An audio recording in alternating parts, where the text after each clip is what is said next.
Let's make puzzle part 4-2. Go to the plus sign, create Part Studio. Right click on Part Studio 1 tab, rename 4-2. Create a sketch on the front plane. Press N to make the sketch plane perpendicular to your view. You don't have to do this. I'm going to insert an image of the thing we're going to make, part 4-2, in the sketch so we can see what we're doing. We'll make this horizontal 3 cube linear part right here by first making a sketch of the rectangle like this. I'm going to do it a little differently to illustrate some of the capabilities of what's called geometric constraints up here. Instead of the rectangle tool, I'm going to use the line tool to sketch out rather poorly a rectangle. So there's my rectangle, which is supposed to be this rectangle right here, but you can see I was very sloppy in making it. What I can use to fix that up is geometric constraints, which are right up here. We have coincident, concentric, parallel, tangent, horizontal, vertical, perpendicular. Let's use the coincident constraint. If I click the coincident constraint and then click 2 points, like right here and right here, they become coincident. They occupy the same point in space. So I've constrained the whole thing to the origin now. If I click the horizontal geometric constraint and then click this line, it'll make that horizontal. If I click the parallel geometric constraint and then click this line and this line, it'll make those parallel. If I click the perpendicular geometric constraint and then this line and this line, it'll make them perpendicular, which is what I want. And let's try the equal geometric constraint. If I click equal and then click on this line and this line, it'll make those lines equal. And now you can see I've got 2 black lines, which means they're fully constrained as being coincident or attached to the origin, and also they're horizontal and vertical. Now I need to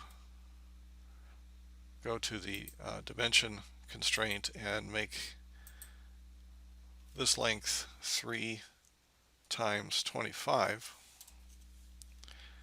and this length 25, so it's 1 cube, and everything is black, which means that I have a fully constrained sketch and I can extrude it now. This image is going to go away after I leave the sketch, so keep that in mind. We might have to bring it back up. I'm going to use a right mouse button to orient it like this and go straight to the extrude key, and there it goes. I like to go in, and I'm going to go 25 millimeters in, and OnShape guesses what I'm most likely to choose, and it was correct. It is 25 millimeters in on the extrude in the 3rd dimension there. So I've got my part here. I am going to change its color because I want all of my 4 cube pieces to be the same color. I'm going to remove the origin planes by clicking on the eyeball over here, and that clears things up so I can see what's going on.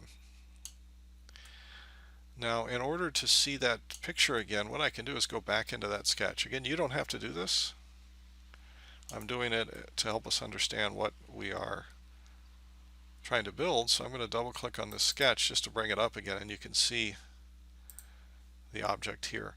So what I need to do is go on the far end, the back of that horizontal 3x1 piece, and tack on a cube. Okay? So I want to come back on the back side over here and place a sketch. So I'll turn it around, place a sketch on the back here, right click, view normal to sketch plane. Okay, and then I can use the rectangle tool, make a coincident constraint. It pops orange up there in the corner, left click, and come down here, and if I get another coincident constraint, you can see that it pops there. It's got the little coincident constraint sign. It's gone, it's back, it's gone, it's back. So I'm right on that line, so I know that line is 25 millimeters. So I'll left click, and it's asking me to put in the amount up there, so that's going to be 25 as well. So it's a cube, and I've got it fully constrained. Everything's black. So I will again rotate it by holding down the right mouse button so I can see the third dimension working. Click extrude, click that area. I guess it just assumed I wanted that area. It goes out 25, it anticipates what I want, and that's correct. So if I finish there and then look at it in isometric view, you can see that that's the same orientation that we had in the assignment here. So it's right there versus right here. One final thing you don't want to forget to do is to rename the part appropriately. 4-2.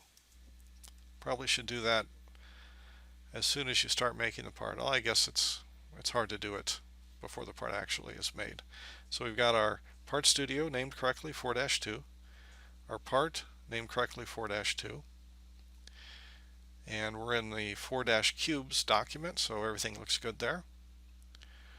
So I think that we are in good shape. Just for kicks, let's grab the part,